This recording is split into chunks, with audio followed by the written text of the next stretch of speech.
José, ¿cuál es el primer recuerdo de tu infancia? Uy, pues quizás cuando llegué a vivir a San Francisco de Sales. Vivíamos en Altamirano, en casa de mi abuela, En Madrid. en Madrid. Cuando mis padres se casaron, fueron a vivir a casa de mi abuela Ujú. y luego le concedieron una casa a mi padre en San Francisco de Sales, unas casas de militares, y ahí nos fuimos a vivir. Y ese es el primer recuerdo que tengo, porque de Altamirano tengo alguna cosa muy pequeñita, pero ya tenía 4 años cuando fuimos a San Francisco de Sales. ¿Y, Y, y qué es un recuerdo? ¿Qué estabas haciendo? ¿Estabas jugando? ¿Es un recuerdo? claro, es ¿Una que imagen era un familiar? cambio, era un cambio total. Es una manzana, sigue existiendo. Es una manzana de casas que coge San Francisco de Sales, Guzmán el Bueno y Izabel Bermúdez, y tiene un Ujú. jardín interior para todas esas casas. Entonces era como, bueno, además era el Madrid entonces, San Francisco de Sales enfrente era un descampado, y era como si fueras libre, ¿sabes? Estabas todo el día en la calle jugando en el jardín, tu madre salía al balcón, gritaba, José, a comer, ¿sabes?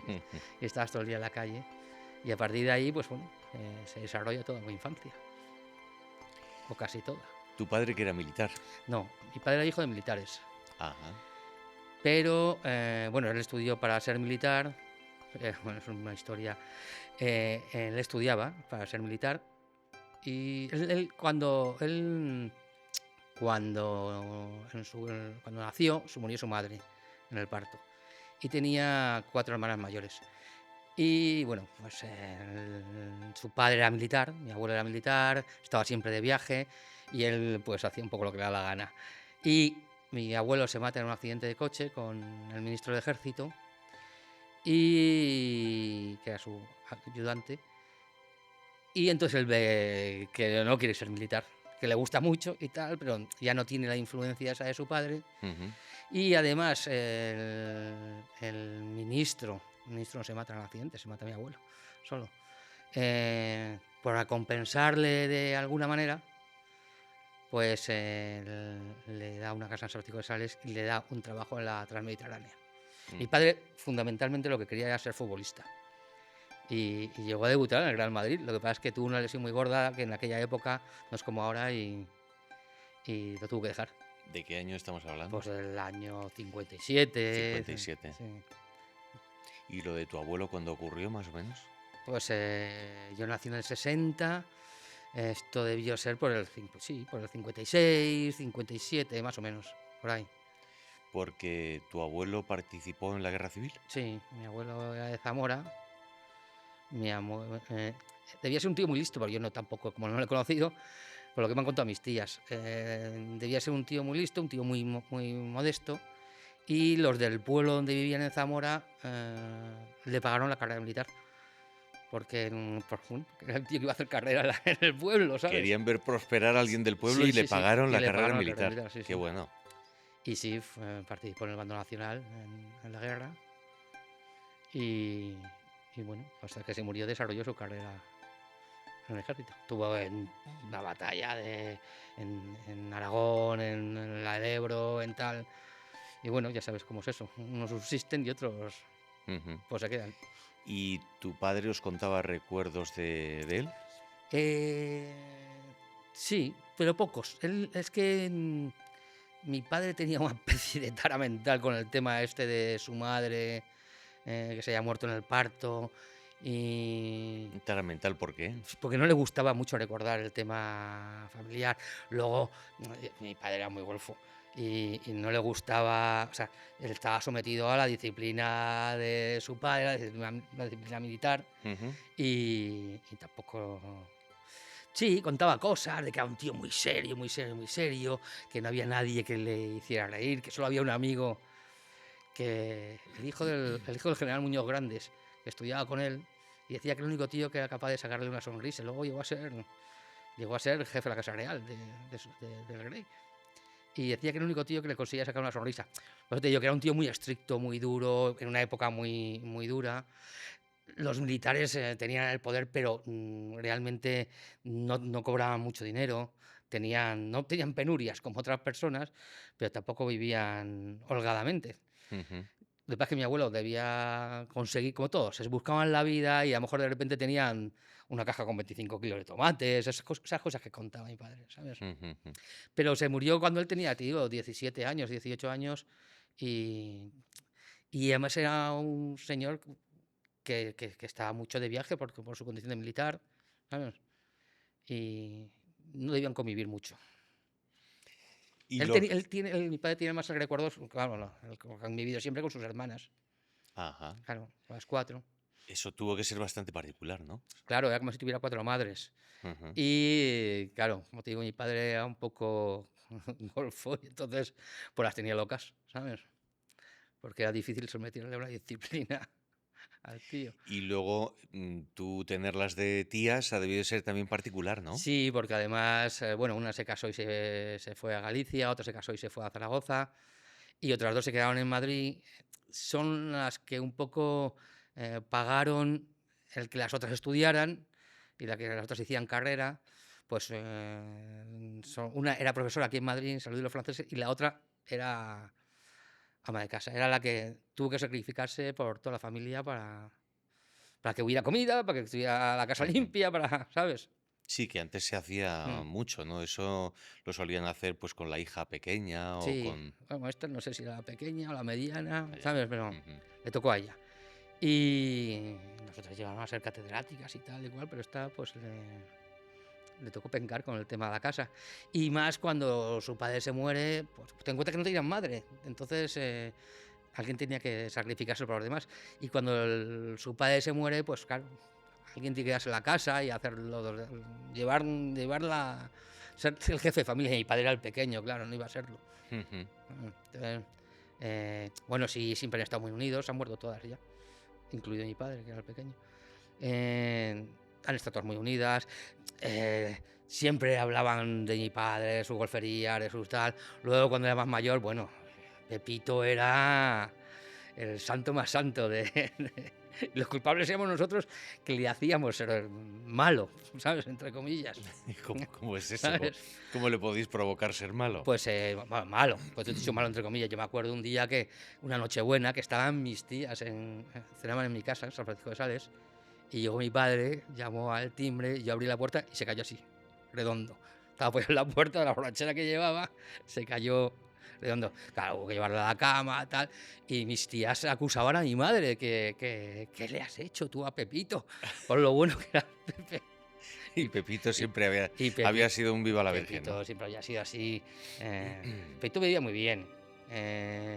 Él no estudió carrera, porque como le dieron el trabajo a la Transmediterránea, que había mi madre era farmacéutica, un caso muy especial en aquella época, no había tantas mujeres. La farmacéutica tenía su farmacia Ujú. y había sido campeona. Perdona, ¿y tu padre trabajaba en Transmediterránea en Madrid o No, en estaba...? Madrid, sí, sí. Ajá. Ahí en el Palacio, ¿cómo se llama el Palacio de Lidia?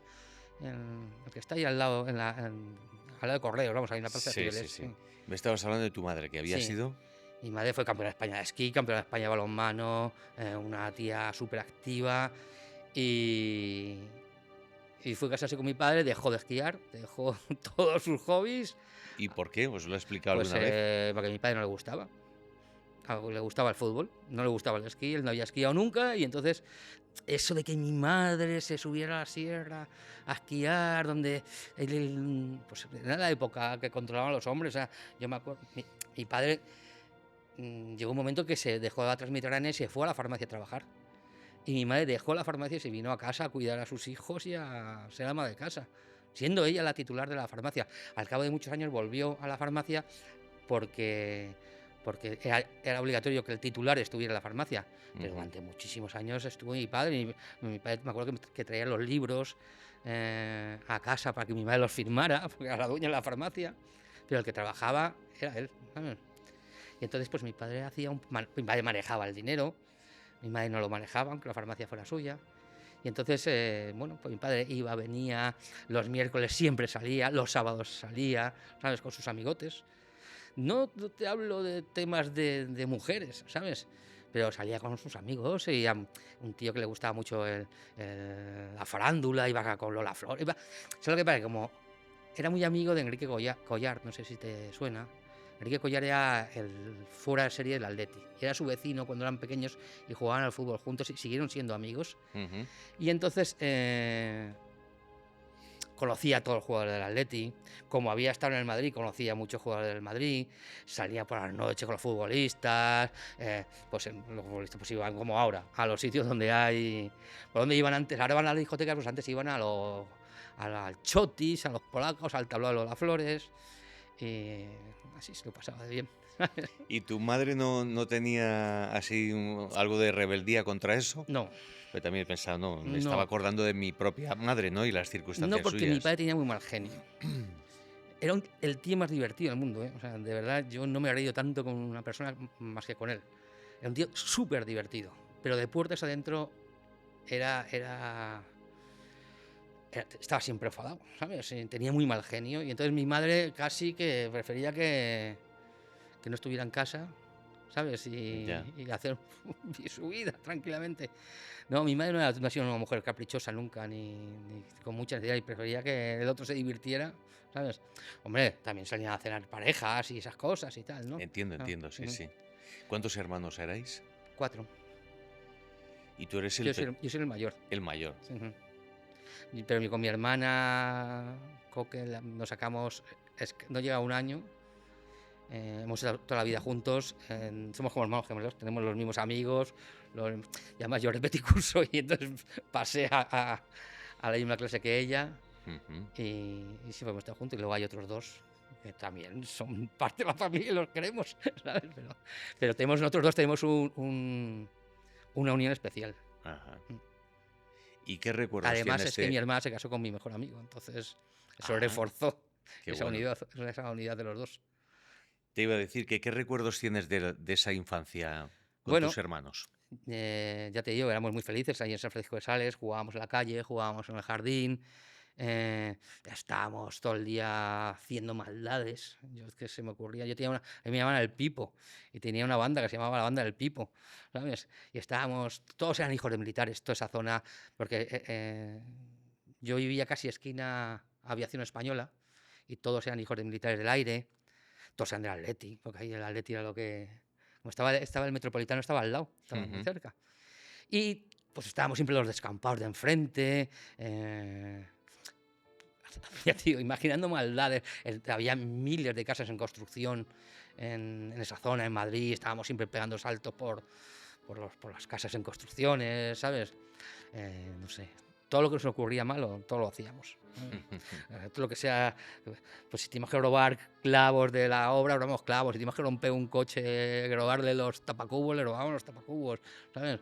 Pues lo que hacíamos los niños de aquella época. ¿Y os metisteis en algún lío más gordo o no? Uy, muchísimo, ¿sabes? Yo un día que ve un bosque entero que había, todo lo que es ahora el Tribunal Constitucional, ¿sabes? Todo eso era un bosque, todo eso lo que empecé con un agujero, con una lagartija que se la sacaba, que no sé qué, se me fue de las manos, ¿sabes?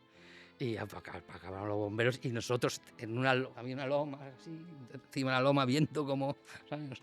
Pues esas cosas hacíamos muchísimas. ¿Tuvo repercusiones aquello o no se llegaron a No, no enterar? se llegaron a enterar. Mm. Pero vamos, es que yo tenía cierto ahí con el fuego, como cierta atracción, ¿sabes? Un día quemé las cortinas de mi casa, ¿sabes? Yo qué sé. Bueno, es un clásico por otra Es un parte, ¿no? clásico. Joder, que O sea, las vías tan finas, los petardos, el dardos. fuego, Sí, es sí. una cosa para los niños es atractiva, ¿no? Yo todo menos lo que fuera a estudiar. No pegaba ni chapa. No eras buen estudiante. No, En esos momentos no, ¿sabes? no eras, o sea, porque fuiste buen estudiante después. Bueno, yo hice mi carrera de económicas en 5 años, los 5 años tal, terminé pero hasta los 13 años, que es cuando te digo que repetí curso, que además me quedaron 3 asignaturas, la lengua, el inglés y el latín, o sea, las 3 lenguas, ¿sabes? Y no podía pasar de curso con más de 3 suspensas. En aquella época existía hasta cuarto bachiller, Ujú. luego pasabas a quinto bachiller, pero cuarto cortaba el ciclo. Y entonces ahí mi padre me dio un guantazo ahí en Fuenterrabía cuando se enteró de las notas. Ya llevaba 3 años, todos los veranos, con una profesora particular que me tiraba 4 o 5 horas por la mañana. porque Porque vosotros veraneabais en en Fuenterrabía, Fuenterrabía, sí, sí.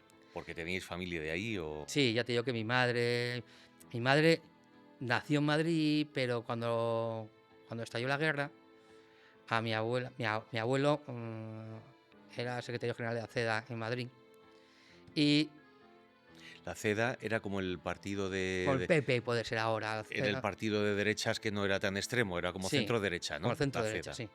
Era el partido de Gil Robles. Ujú. Y Gil Robles les convocó a todos en Madrid para una reunión, sabiendo que iba a estallar la guerra y tal.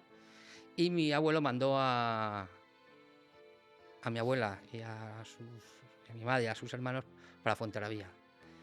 Cuando mi abuela iba para Fuenterrabía, se dio cuenta que Gil Robles había traicionado a su marido porque le adelantó el coche de Gil Robles a la altura de Burgos.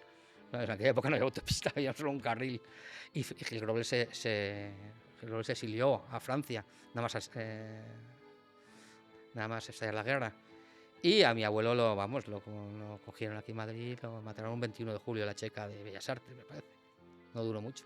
Ujú. Y entonces ya mi madre, mi bisabuelo vivía en Fuenterrabía, mi bisabuelo de Calahorra, vivía en Fuenterrabía y ya se quedó, vivió muchos años ahí en Fuenterrabía.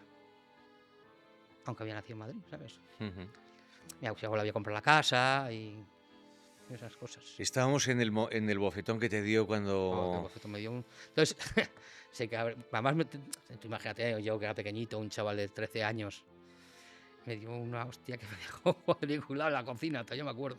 Entonces dijo que ya no estudiaba más, que me ponía a trabajar en la farmacia, o me ponía a trabajar en la obra, o me ponía a trabajar donde fuera, pero que ya era imposible sacar partido de mí. Y ahí estuvo mi madre y una tía. La casa de Fuenterrabía es una casa de 4 o 5 pisos independientes, donde cada hermano de mi abuela vivía en ¿Una uno. especie de caserío o algo así o Es no? una es Villa Micaela, que es mi bisabuela, pero es una casa de pisos diferenciados. Nunca nos hemos explicado muy bien por qué compró nuestro bisabuelo una casa de casas, ¿sabes? Un edificio entero. Sí, o sea, en vez de ser un chalet, Claro, es un en vez de edificio. comprar una villa, que es lo que se estilaba en aquella época, Ujú. los bañistas, los veraneantes, compró una casa y según me han contado luego, era porque él quería invertir, quería alquilarlos y tal. Pero luego cuando se murió lo heredó cada hermano de mi abuela. Mi abuela heredó el segundo, que es el que nosotros vivimos y tal. Y entonces mi tía, la del primero, con mi madre le convencieron de que joder, que me diera una oportunidad en la vida. Que mi tía tenía un sobrino por parte de su marido que estaba en Izarra interno, no sé si sabía hablar de Izarra. Izarra es una especie de reformatorio para niños bien en Orduña, entre Vitoria y Bilbao, Y te mandaron y allí. me mandaron allí, a 500 kilómetros, y como digo yo, mi padre tiró el mapa de vuelta para no tener que preocuparse de mí, y en ese momento es aterrador, porque claro, tienes 13 años, te meten en un colegio donde prácticamente todo el mundo es malo, es repetidor, es problemático. Me acuerdo que estábamos sentados delante del director del colegio, y el director del colegio, cuando me dejaban ahí, dijo, bueno, usted es consciente de que a partir de ahora los padres de este chico somos nosotros, que tenemos libertad para hacer lo que creamos para educarla. Mi padre dijo, sí, sí, sí, totalmente consciente. Y bueno, mi madre estaba contenta entre dejar de estudiar y ponerme a trabajar de mozo de farmacia a seguir estudiando, pues prefirió eso. Y ahí eran tan tontos y tan brutos todos que todos hemos repetidores de cuarto de bachiller, todos en la clase, que con poco que hice me salí, ¿sabes? Y entonces ya estuve ahí un año, muy divertido, o sea, muy duro, pero muy divertido. Aprendes a valerte por ti mismo, a defenderte de todas las alimañas que hay allí. Te encuentras que los tíos, tú estás en cuarto de bachiller, pero los tíos de COU, que todos han sido repetidos, pues son tíos de 22 años, ¿sabes? Tíos que a lo mejor tenían que haber terminado la carrera, están ahí internos, ¿sabes? Ujú. Entonces hay clanes, yo tenía un amo, Un amo. claro, tú tienes que buscarte un amo, alguien que te defienda. Entonces, allí lo normal era que si no estabas castigado, toda la gente de Bilbao, Vitoria, San Sebastián, de todos los pueblos del País Vasco, se fueran el fin de semana. ¿Quiénes nos quedábamos en el internado? Los pobres desgraciados que éramos de Madrid, Santander o Barcelona, ¿sabes? Y entonces estos eran los que controlábamos el colegio. Era un colegio de ultraélite, ¿eh? O sea, con unas instalaciones que luego entrenaba la selección española de natación en nuestra piscina cubierta y todo, o sea, no era un tres casetas ahí tiradas tenía caballos, tenía todo, pero estabas encerrado y aguantazo limpio. Esa era la manera de educarte y de que estudiaras. Aguantazo limpio entre limpio. vosotros. No, entre nosotros y los profesores a nosotros, o sea, todo el día. O sea, como tú te menearas, te la llevabas aguantado y castigo, ¿sabes?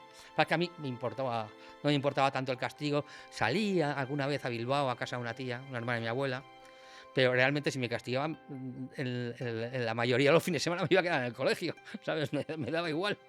Entonces, siempre castigaban por algo. O sea, no, es muy difícil abstenerte de no hacer nada malo, ¿sabes?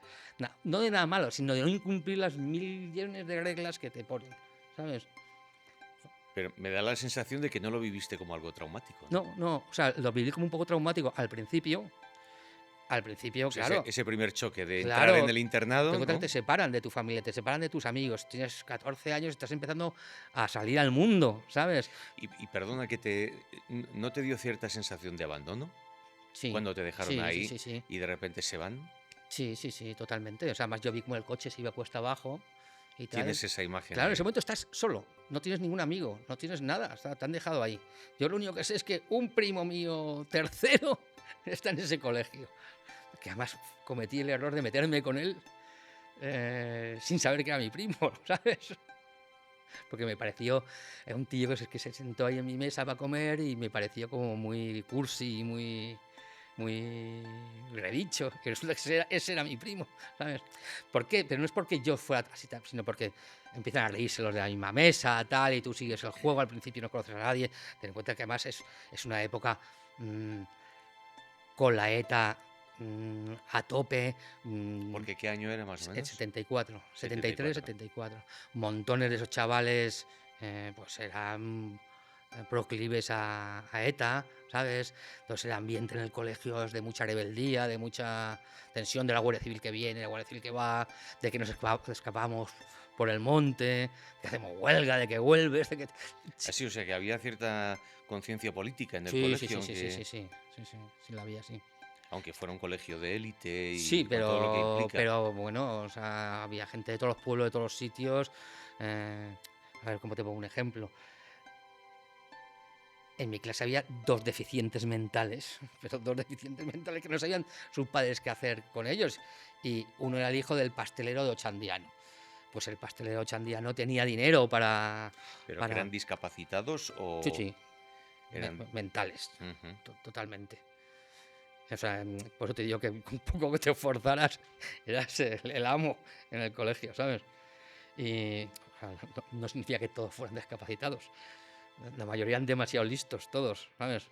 Sí, pero que habían hecho una mezcla, ¿no? O sea, habían Claro, sí, juntado bueno. en una clase a todos, ahí Sí, cada o sea, uno estos de... chavales no sabían qué hacer con ellos, eran repetidores, repetían siempre, cuarto bachiller, los tenían ahí, ¿sabes? Eran divertidos, a ver, Carlitos y tal, no sé qué, y te metías con ellos y ellos al fondo te querían, ¿sabes? Porque... Sí que se generaba cierto grado de hermanamiento a pesar de la Sí, dificultad y la sí, dureza de las sí, circunstancias. sí. Claro, al principio, te digo, pues no conoces a nadie. ¿A quiénes son los primeros que conoces? A los tres de tu habitación. Las habitaciones eran de habitaciones de cuatro. Pues a mí me tocó uno de Bilbao, otro de Guernica y otro de Mondragón, Ujú. ¿sabes? Pues mira, con el de Mondragón, pues salí, me sacó a su casa 2 veces, 2 fines de semana. Y claro, Mondragón, que era la cuna de la ETA, pues ahí, joder, se mascaba, se mascaba el terrorismo, ¿sabes? En todas las pintadas, tal, las... eh, era un ambiente duro, Ujú. ¿sabes? ¿Y tú conservas amigos de aquella época, de aquel internado, o no? No, no, bueno, con algunos me sigo en Facebook y tal, ¿sabes? Porque tú pasaste un año ahí y luego te sacaron del Luego, internado. mi padre, como aprobé, es que además aprobé, ya te digo que no era muy difícil ser el amo del mundo, porque fíjate, yo que no había pegado ni chapa en mi vida, me gané un concurso de redacciones en el colegio y me presentaron en Vitoria, quedé el tercero, ¿sabes? Pues, joder, mi padre decía, macho, este tío, a ver si es que se ha regenerado y tal, ¿no? Pero no se fió del todo. Y entonces me trajo interno a Madrid, que eso ya fue eso sí que fue duro. Me trajo ¿Cuál, al Cosca. Que el Cosca, qué es el Costa? el Cosca, San Estanislao de Cosca. El Cosca es el colegio, Cosca, Cosca es el colegio de los ricos, en Villafranca del Castillo. sí. Y claro, estás a 20, claro, es que yo vivo en San Francisco de Sales, pero en el periodo que me trae el Cosca y estoy a 25 kilómetros de Madrid. Claro, ahí era muchísimo más duro porque el 95% de la gente era externa, mientras que en Izarra todos éramos internos. Solo se iba la gente el fin de semana. En el Cosca todo el mundo era externo, menos 100 más o menos. Ujú. Tú todos los días veías a todos tus amigos cómo se iban a sus casas y tú te quedabas ahí y estabas a 25 kilómetros de casa. Cuando llegaba el fin de semana y si te habían castigado, no es lo mismo que en Izarra, que te daba igual. Estabas a 25 kilómetros de tu casa, tus amigos sabías que estaban ahí, tu familia. O sea que tú los fines de semana tenías opción de volver a tu casa. En el Cosca sí, claro, cuando no estaba castigado, ¿sabes? Que también es muy difícil que no te castiguen. Porque el Cosca tiene, bueno, no sé ahora, en aquella época, te hablo del año 75, tenían un sistema de puntuación, aparte de las notas, que era como muy revolucionario, tenían un sistema de puntuación de 0 a 100 de portarte bien o mal. Y eso era igual para todo el mundo, para los externos que para los internos. Como puedes comprobar, si tú estás más tiempo en el colegio, tienes más posibilidades de que esa raya crezca, porque cometes más Infracciones. más Sí. infracciones, ¿sabes? Para que las nuestras se salían, entonces te castigaban. Para bajarte de la raya, pues te castigaban, ¿sabes? Y ahí pues empecé. Era otro rollo, era un colegio femenino, masculino y femenino, era un colegio mixto. Todos los días veías niñas en tu clase, niñas muy monas, niñas bien. Todos los días venían los chofres a buscarlos a todos, esas cosas, la gente de pasta, ¿no? Donde estaban las familias ricas en eso luego con el tiempo recapacitas y piensas, joder, el cabrón de mi padre, macho, que me ha metido en estos sitios, pero luego piensas, joder, no me ha metido en el instituto del pueblo, no sé qué, me ha metido en colegios caros, donde, o sea, Sí, pero bueno, tú no lo pasabas muy bien, aunque fuera un claro, colegio porque caro, ¿no? en ese momento tan alejado de todo lo tuyo, o sea, en ese momento, este tío es un cabrón, que te aleja de la familia, te aleja de los amigos y te deja ahí. Y te manda y te trae a Madrid y te vuelve a alejar, ¿sabes? Y en ese momento tú no eres capaz de discernir lo caro o barato que es el colegio. Si las instalaciones de Izarra eran la leche, las del Cosca ya no te pueden imaginar. ¿Sabes? Pero ¿tú las disfrutabas? Yo la disfrutaba, sí, sí. Más que los demás, porque por las tardes pues, daba clases de tenis, montaba a caballo, no sé qué, a piscina, ¿sabes? Pues fíjate, me saqué ¿Y tú emocionalmente cómo estabas? Yo era muy duro. Sí, sí, ¿Te resultó más duro que el del...? me que resultó estaba más en duro, el País pero Vasco? ya estaba curtido del otro lado, ¿sabes? O sea, que toda esa experiencia a ti, ¿qué te hizo? ¿Más duro? Más duro, sí, sí. Sí, sí. ¿Y crees que eso te ha determinado Tengo el que decir, resto de tu vida? O sea, que te sí, yo ha no, sido como una línea de sí, carácter. sí, sí. Yo tengo que decir que yo nunca he sido una persona tímida. He sido bastante sociable y entonces no me costaba mucho hacer amigos, ¿sabes? Ujú. Tienes también tus momentos malos, como todos, ¿sabes? Tu momento que te vienes abajo, joder, que te gusta una niña, ¿sabes? Tienes 15 años, tal, ¿sabes? No puedes salir, quieres ser libre, ¿sabes? ¿Qué será de mis amigos de la banda del Pipo? ¿Sabes? Todas esas cosas. Yo tuve la suerte siempre, inmensa, de haber conocido a Santiago, por una casualidad. Santiago es mi cuñado. Santiago. Santiago era brasileño. Ujú, Llegó con 7 años era hijo de padres españoles, ujú. médicos que estaban destinados en Brasil, y se murió su padre. Y entonces su madre volvió a España y le metieron los agustinos, que es donde yo estaba, antes de interno, Yo estaba castigado, como siempre, atrás del todo de la clase, para variar, y el único sitio que había libre era al lado mío. Con 7 años, sin saber casi castellano, les sentaron al lado mío y ahí seguimos juntos, casi 60 años después. Porque ya te digo, luego se enamoró de mi hermana de él y Y ahí sí. digamos que ese ha sido Claro, porque el él, amigo que claro, era porque como una luminaria en aquella él me época, ¿o esperaba qué? siempre todos los fines de semana, Ajá. ¿sabes? Me esperaba. Mientras que otros amigos empiezan a salir con otra gente, empiezan a ir con niñas, pierden la fidelidad como amistad, la amistad como fidelidad. Y entonces, pero Santiago siempre estaba ahí, ¿sabes? Y el fin de semana, cuando yo me volvía el domingo a coger autobús para el internado, me acompañaba, ¿sabes? Y era pues mi compañero de delincuencia, de, Y de maldades y bondades, ¿sabes? Y de ligar y de... cuéntame eso, ¿cómo es esa etapa de la adolescencia con las chicas, divertidísima, el divertidísima. salir y tú ahí encerrado en ese Claro, sitio yo como... no podía ligar nunca, pero el Santiago era un ligón, ¿sabes?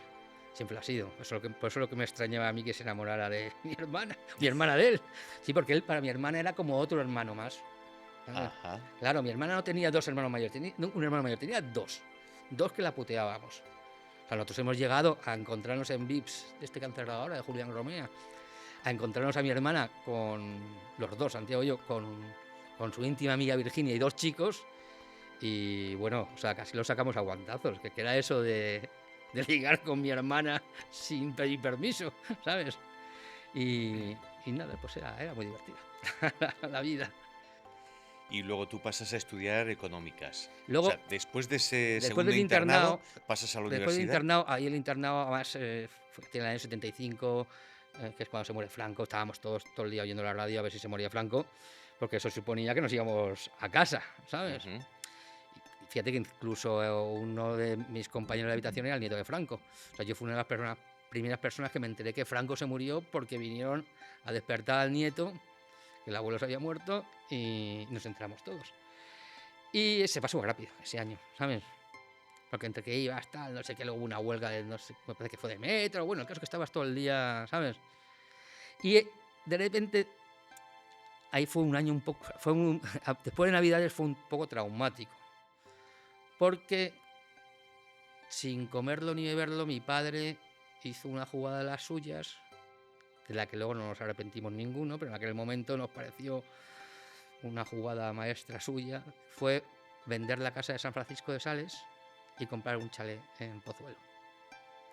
Claro, tú de repente salgo en Navidades, no, en Semana Santa, salgo del internado y me encuentro que ya no vivo donde vivo. Y ya no vivo a 300 metros de Santiago, ya no vivo donde el jardín donde estaban mis amigos, ya no estoy de la pandilla esa de niñas y de chicas que nos hemos hecho y tal, igual. De repente vivo en Pozuelo, a 20 kilómetros y un chalet en mitad ahora es un chalet en mitad de casas. Antes era un chalet en mitad del campo. Pero ellos consultó. No, consultaría con mi madre, supongo, pero con nosotros no.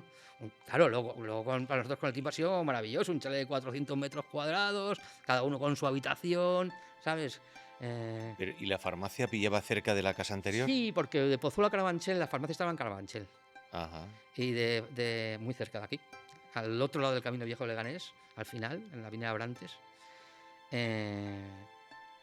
Ahí estaba, y entonces viniendo por la avenida Los Poblados, por Aluche, no tardaba mi padre mucho. Ujú. Por eso lo decidí, porque tardaba menos. De repente me encontré, digo, ¿pero yo qué hago aquí? O sea, como le decía mi padre, pero esto es como los colonos cuando van al oeste con los indios tirándole flechas, ¿sabes? Aquí, si esto es la nada, muchacho, ¿qué más me quieres volver un desgraciado a mí, ¿no? ¿Sabes?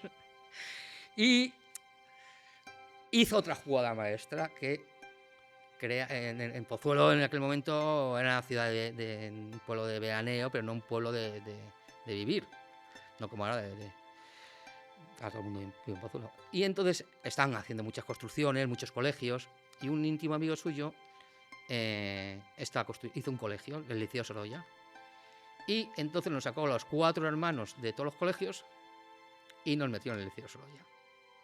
Como yo había repetido curso, me tocó la misma clase con con mi hermana, claro. Ujú.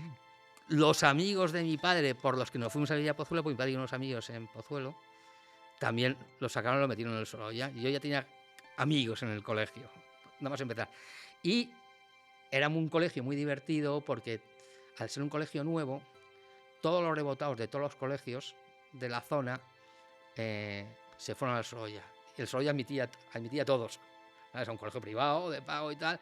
Entonces, todos los que habían echado del otro, de tal, de cual, todos iban ahí, ¿no? Entonces, montamos una clase, éramos los más mayores del colegio, era el- la clase más mayor, no había nadie por delante nuestro, y hacíamos lo que queríamos, mandábamos, nos hicimos todos amigos, tan amigos como que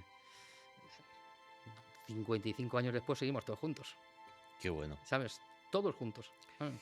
¿Y de ahí pasas a la universidad? Y de ahí pasó a la universidad, no, ahí primero quiero ser militar, también. Te viene Como un poco ahí como Claro, la herencia familiar claro, del me he criado abuelo. entre casas de militares, me he criado entre militares. Mis amigos eran hijos de militares. eh, no sé, macho, a mí cuando se muere Franco, que salgo del internado, me encuentro a mi padre llorando en casa, ¿sabes? Pues digo, joder, macho, esto yo no tenía ni idea de política en aquella época, ¿no? Ujú. Joder, macho, pues este tío debía ser muy bueno cuando mi padre llora. Claro, mi padre, que como viviendo en su vida de militares y tal, pues Franco era el que le había dado.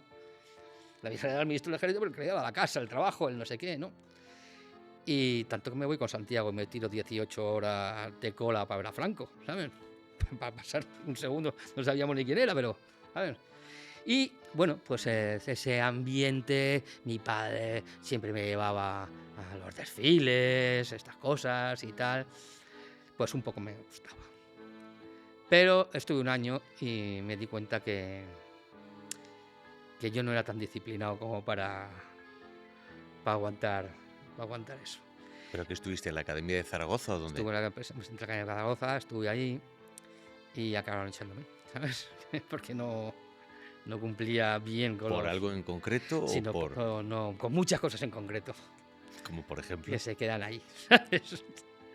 Sí, porque ten en cuenta que mi padre nunca lo supo. Los militares en aquel momento no era fácil que te expulsaran. Y me montaron un reconocimiento médico donde decidieron que tenía un soplo de corazón y los pies planos y que yo no era apto para el servicio, ¿sabes? Claro, mi padre se lo creyó. Pero, Y o sea, lo que era real es que te mandaban por una cuestión disciplinaria, no, claro, no claro, por... pero ten en cuenta que en esa época, en el año 79, eh, era un momento duro para los militares, ¿sabes? Acá habían perdido el poder. eh, Las promociones de militares en aquella época venían todas de Fuerza Nueva, de la Falange. El haber expulsado, bueno, expulsaron a varios. El haber expulsado a varios significaba. O sea, hubiera sido un escándalo, ¿sabes? Y entonces lo taparon. De Ujú. hecho, mi expediente no existe. De hecho, cuando termino la carrera me voy a la mili. Porque yo no he estado nunca en ningún sitio de estos. Pero me libro de la mili precisamente por ese Análisis, expediente el médico. expediente médico. Sí, sí. Porque, bueno, es la serie de casualidades de la vida, y es que la vida son todo casualidades. Yo presento, claro, yo voy pidiendo prórrogas cada año de carrera, cuando ya acabo la carrera no tengo más remedio que ir, pero cuando estoy allí, y además me toca Colmenar, me toca en Madrid, tengo esa suerte, pero cuando estoy ahí en formación y tal, veo que dice, todavía hay alguien que quiera alegar algo médico y tal. Y dije, todavía se puede alegar. Y pues levanté la mano y levantaron varios. Entonces te nombran PTM, pendiente de tribunal médico, te ponen una... Esa no te visten de soldado. Eso sí, te cortan el pelo, pero no te visten de soldado. Te tiras como una semana haciendo nada, ¿sabes? Viendo a los demás hacer instrucción. Y un día te llevan a Gomezulla a hacer el reconocimiento. Y da la casualidad que el mismo médico que había firmado el expediente en la Academia Militar era el mismo médico que había ascendido a comandante, antes a capitán, y me lo encuentro en la Academia, y me lo encuentro en el Gomezulla. Digo, hombre, aquí estoy con mis pies planos y mi soplo de corazón, que no lo tenía. Claro, los pies planos sí los tenía, pero el soplo de corazón no. Y nada, me libré de la mili. O sea, ese Estuve una semana. te volvió a firmar el Sí, expediente sí, sí, sí, sin sí, sí, hacerte sí, sí, ningún. sí, sí, sí. Bueno, a ver, los pies planos sí los tenía, Ujú. pero a mí no me miraron nada del corazón ni nada de nada, de nada, ¿sabes? Ya, ya, ya. Y nada, pues una semana de mi vida, que pensaba perder un año, pues perdí una semana solo. Ah, Entonces la mili que era un año. la mili, si tocaba tierra, era un año. Ujú. ¿Sabes? Tocaba marina, eran 16 meses, eso ya era más jodido. ¿Sabes? Y, y después de eso, ¿en qué fase entras? Bueno, en la carrera me lo paso muy bien.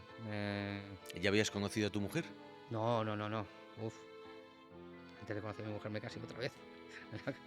Conocí a Loreto en la carrera, la Facultad de Económicas, en Somosaguas. En, en aquella época estaba solo, en Somosaguas estaba Económicas y Psicología. Eran dos carreras que en el franquismo habían apartado del núcleo de ciudad universitaria, las Ujú. habían puesto allí porque eran dos carreras muy rebeldes que provocaban mucha problemática. Y entonces, Mucha problemática sí, de política. política. Y los mandaban para allí. Cuando yo llego a Económicas, tú imagínate, o sea, yo soy un tío que vengo, que querer ser militar y tal y cual, y me encuentro que todos ahí son comunistas, de partidos del POSI, todavía me acuerdo, tuve un tío mío que era el POSI, Partido Obrero Socialista Internacionalista, Cuarta Internacional, todavía me acuerdo. ¿Sabes? Todas eran grupúsculos de izquierdas y Ujú. tal y cual. Y yo llego allí, pues, claro, con otra mentalidad, claro, que me desaparece rápido. Y conozco a Loreto, que es una chica que es hija de militar del aire y tal, que enseguida cuadramos con tal. Fue muy novia durante toda la carrera, lo dejamos. Y... Pero bueno, mi carrera fue muy divertida. Además, la hice bien en los 5 años, intenté copiar todo lo que pude y más. ¿Sabes? O sea, Y que has sido un poco pieza toda la vida, toda la ¿no? vida. Bueno, ¿Y además es ahora lo que sigue siendo o no? menos, soy un poco Peter Pan, pero, ¿sabes? Pero tengo, o sea, alguna vez he madurado y estas cosas. Yo sí, yo por lo que te conozco me pareces alguien muy, Sí, muy sí, maduro, sí, pero sí. sí, sí, Tengo tienes ahí responsabilidades, soy esa parte padre, pieza. las cosas. ¿Sabes? ¿Cuántos hijos tienes? A ver, yo me casé una vez, mi matrimonio dura un año y 2 días, exactamente. Tenía Gonzalo 2 meses cuando nos separamos, fue un fracaso absoluto.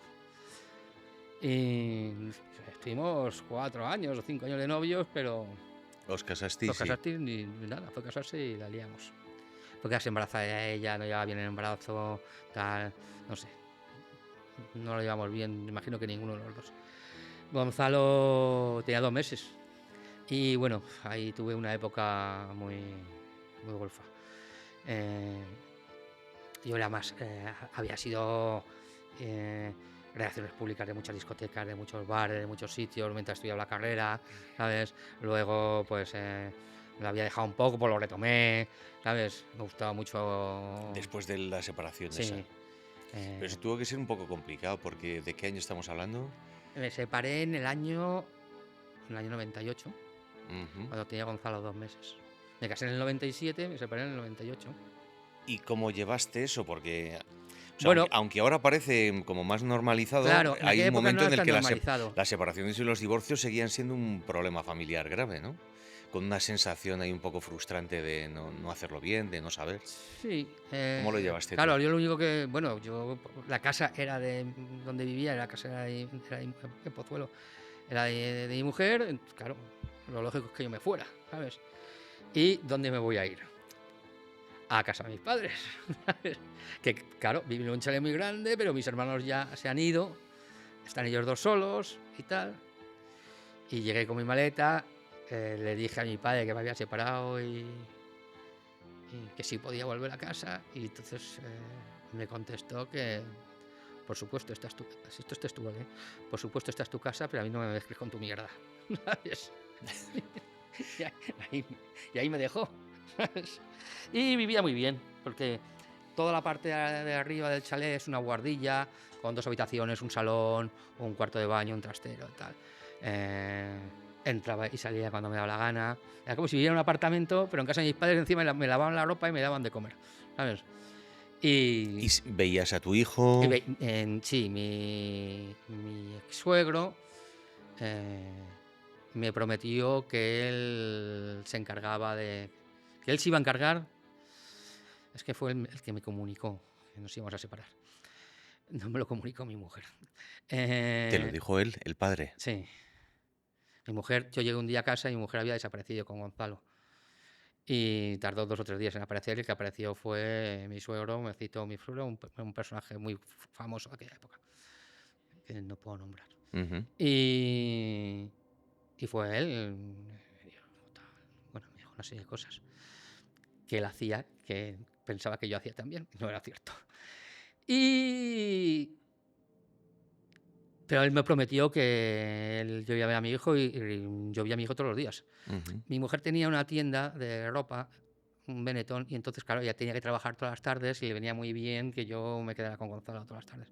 Entonces yo nunca, Pero que lo seguiste viendo de manera siempre, continuada. siempre, toda la vida, Mm, ¿sabes? ujú. Sigo viéndole. Y todo tan empadronado en mi casa, ¿sabes? Aunque no viva conmigo. Y pues al cabo de unos años y tal, por internet. Internet no era como ahora, los sitios no había sitios de conocer de parejas y tal y cual, no era un chat de gente divorciada, además era todo muy vulgar, o sea, muy vulgar me refiero técnicamente, era como un poco MSN Sí, muy ahora, ¿sabes? primitivo, ¿no? Sí, muy primitivo. Y hablabas ahí y tal.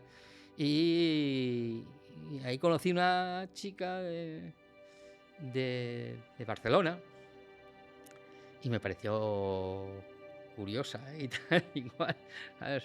Tenía una hija de la misma edad que mi hijo, ¿sabes? Y, y un día me mandó, bueno, un día contestó, ella, claro, luego empiezas a mandarte mails, ¿no? En aquella época pues te mandabas mails. Y ella un día se confundió, pensando que contestaba a otro José, me contestó a mí y cayó. Yo escribía muy bien, por eso llegué al concurso de redacciones en el colegio. No fue porque fueron más listos los tontos, ¿sabes? Y la conquisté ahí con mi verbo fácil en literatura, ¿sabes? Me mandó una foto y bueno, me pareció la mujer más guapa del mundo, ¿sabes? Que lo sigue siendo. Y nada, pues un día me decía que yo era su voz, porque hablábamos por teléfono, claro, le empezamos a hablar por teléfono, ¿no? Ujú. Y decía que yo era su voz, que le transmitía paz y tranquilidad y estas cosas, y que me quería conocer. Y yo le dije, pues mira, esto era en febrero. Y le dije, pues mira, me voy el 23 de febrero, que es mi cumpleaños, me voy a celebrarlo a Fuenterrabía. Tienes una oportunidad buenísima para conocerme. Y se cogió el coche y se fue de Barcelona a Fuenterrabía. Ujú. Y ahí nos conocimos y no nos hemos vuelto a separar más, ¿sabes? ¿Y esta es tu pareja actual? Sí, llevamos ya desde el 2002. ¿Y tenéis hijos? O Claro, sea, entonces ella ¿cómo ha aportó, quedado el claro, ella mapa aportó a familiar? Clara al matrimonio, ella Sí. al año siguiente se vino a vivir a Madrid, o sea, una tía con unos huevos, dej- dejó su trabajo en la empresa familiar, se cogió a Clara, que tenía 3 años, 4 años, y se vino a Madrid, sin trabajo y sin nada. Por Y amor. por amor, sí, sí. Y pues teníamos a Gonzalo y a Clara, que eran de la misma edad y tal. Aunque Gonzalo vivía con su madre, como yo todas las tardes le tenía conmigo. Y luego tuvimos a Marta, que tiene 20 años, una hija en común. Ujú. Que fue un poco. Fue muy buscada porque era iba a ser el nexo de unión para sus 2 hermanos, que no eran hermanos, aunque estuvieran juntos, no eran hermanos, pero el tener ya una hermana, que es una cosa para compartir de los dos, ¿sabes? Ujú. De hecho, ellos se consideran hermanos los 3, ¿sabes? Y Clara me llama mi papá y para mí es mi hija, ¿sabes? No. Luego tiene su padre, como todo el mundo, que es en Barcelona y. De Ujú. hecho, ella vive en Barcelona, ahora está trabajando en Barcelona y vive con su padre biológico, ¿sabes? Ujú. Oye, cuéntame un poco cómo llegáis al mundo de la solidaridad. Pues de casualidad. Berta empieza a buscar trabajo y tal y cual, encuentra varios trabajos. Está en una época que no se sitúa bien donde lo que ella quiere, intenta poner una tienda, tiene dinero porque ha cobrado dinero a las acciones familiares por irse del trabajo. Bueno, Ujú. su padre puso una condición que el que se fuera de la empresa tenía que vender sus acciones. Y bueno, pues ella se vino a Madrid, no solo dejó el trabajo, sino que vendió sus acciones familiares, tenía un dinero para poder subsistir. Yo ganaba bien, no ganaba mal. Y Porque, perdona, ¿tú dónde estabas yo trabajando en ese trabajaba momento? hasta el 2005 en Renfe, Sí. y cuando se produce la segregación de Renfe a Adif, paso a Adif. Ajá. Y sigues, bueno, ahora Me he estás jubilado el 23 de febrero, el día que he cumplido 65 años, me he jubilado. Ah, y seguías en Adif. Y sigue en Adif. Mm. Bueno, en ese momento, cuando yo la conozco en Renfe, y luego en el 2005, 3 años después en Adif. Ujú. Y que entré, pues, no sé yo, que entré por oposición y tal. Y bueno, o Ujú, sea, ujú. yo cuando quería me ponía y era capaz de no solo copiar, ¿sabes? Y estudiar. Nos estabas contando que ella estuvo Claro, buscando estuvo como distintos buscando tal, tal, territorios para... tal, y bueno, pues se trabajó en varias cosas, pero no acababa de cuadrar en ninguna. Y de repente, no me acuerdo muy bien cómo fue, yo creo que fue por un enchufe de alguna amiga, eh, le ofrecieron un trabajo en la Orden de San Lázaro, que es la Orden de San Lázaro y el Templo de Jerusalén. Es una orden de caballería antigua. Bueno, pues son grandes de España, marqueses, Y tal. ella hacía ahí algo de Ella era gestión, sí, gerente. gestionaba la orden. Bueno, la orden cobra sus cuotas y tal, sus reuniones, sus no sé qué. Tiene Ujú. una sede en Madrid, otra en Barcelona, otra en no sé tal, sedes internacionales. Gestionan, hacen cosas hospitalarias. Se llama la Real Orden Hospitalaria de San Lázaro y del Templo de Jerusalén. Tienen hospitales de tuberculosis en varias partes del mundo. Bueno, es tiene nombres muy rimbombantes, el gran maestre, el maestro, el gran prior, el no sé qué. Juegan a ponerse medallitas y, pues hay que comprarse la capa de no sé qué y tal. Bueno, pues todo eso, Como una cofradía, ¿no? claro, sí, es una hermandad de caballería. ¿Sabes? Como Ujú, pues la Orden de Malta, es- tienen el mismo símbolo que la Orden de Malta, pero en vez de rojo, verde. ¿Sabes? ujú, Porque simboliza los soldados que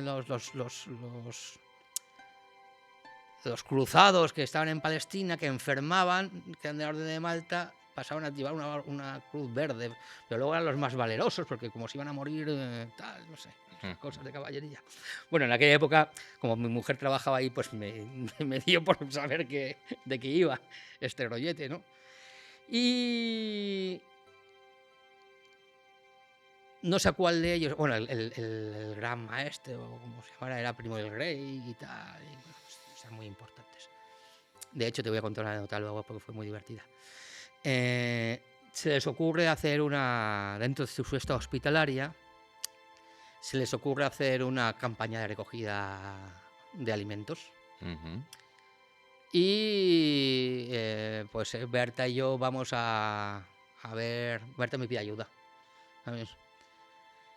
Y bueno, yo en aquella época ya hablaba con ellos y tal y cual, y fin, tal, me los manejaba. Porque tú has sido muy sociable Siempre, siempre, ¿no? Por siempre. lo que veo. Y, hombre, además, o sea, yo te digo, el tener que defenderme yo solo los internados, el tener que defenderme un año con los militares, el tener que en discotecas, pum, relaciones públicas, todo eso te da una vidilla que, ¿sabes? Ujú. Eh, y mi padre también me enseñaba mucho, ¿eh? ¿Sabes? Esas gulferías que él transmitía, ¿sabes? También valían como enseñanza. Y, pues Berta y yo visitábamos 3 o 4 sitios que nos dijeron ellos, porque nosotros tampoco teníamos mucha idea, y vimos que, joder, que realmente había una necesidad en esta ciudad. O sea, a raíz de Ah, la recogida de alimentos de claro, la orden la esta de San Lázaro, recogida, vosotros os pusisteis en contacto claro, con otros sitios, pero ¿no? mientras hacíamos la recogida visitamos estos sitios, ¿sabes? Ujú. Que no me acuerdo quién fue de ellos, si el gran maestro, no sé qué tal, pues nos recomendó que visitáramos. Ujú. Ellos no movieron un dedo, ¿sabes? Ellos ni recaudamos mucho dinero de ellos. Ellos nos prestaban las oficinas donde estaba Berta trabajando, tenían una especie ahí de trastero, de almacén. Era un convento, en Claudio Cuello, un convento, y entonces las monjas nos dejaron un trozo también del convento. Bueno, el caso es que nos salimos, ¿sabes? Pero nos salimos porque yo convencí a todos mis amigos, a todas mis amistades de que tenían que donar alimentos para esto. Y joder, fue como algo súper novedoso y todo el mundo se entregó. Entonces hicimos cientos y cientos y cientos de cajas de comida. Teníamos la sede de la Orden de San Lázaro petada de cajas, ¿sabes? Y entonces, en aquel momento, macho, la Orden de San Lázaro pasó a estar en la cúspide de la solidaridad porque repartimos alimentos por todo Madrid. En las televisiones se enteraban, que no existía como ahora existe mucho más solidaridad interbarrial, hay muchas organizaciones, porque trabajan muchas conmigo, eh, mucha ONG pequeña. Ahora la gente se defiende mejor, ha aprendido mucho, después de la Dana ha aprendido mucho. En aquella época era una cosa súper novedosa, un poco hacía la Orden de Malta, tenía el comedor suyo y tal, pero realmente nadie ayudaba. Y esto es un mundo gigantesco, tú que has sido voluntario nuestro alguna vez, lo sabes. Y, joder, empezamos a repartir, y cuanto más repartir, bueno, te digo, cientos y cientos de cajas, encargamos unas cajas con el escudo de la Orden de San Lázaro, entonces, ya te digo, pusimos a la Orden solidariamente en la cúspide, en los centros se enteraban, nos pedían más, se enteraban las televisiones, Berta se pasaba el día haciendo entrevistas en todas las televisiones de ámbito nacional, ¿eh? Tenemos con nosotros a Berta Pedemonte, que dirige la ONG, en aquella época nos llamábamos Todo de Ayudas Poca, ¿sabes? Tal, no sé cuántos, y hacía, pero con los periodistas más famosos, como si pusiera a la sexta hora y salir con Ferreras, ¿sabes? Pues en aquella época pues salimos en muchas televisiones, nos dieron muchos premios y tal, de estos que se inventan para los famosos y tal, y te dan un premio a la solidaridad y tal. Bueno, pues estaba divertido, ¿Y conocimos mucha dónde gente. repartíais lo que os llegaba? Te digo, en principio nos fuimos a 3 o 4 sitios que nos dijeron. Pero luego nos dimos cuenta que había un grupo de centros sociales que no pedían alimentos. Nosotros, ya sabes que nosotros repartimos a todo tipo de centros, sean de la religión que sean, del tipo social que sean, y estén donde estén, siempre que estén en Madrid. Pero en este mundo es cierto que Cáritas y muchas hermanitas de muchas monjas tienen muchos centros de caridad y son las que llevan toda la vida trabajando y gratis.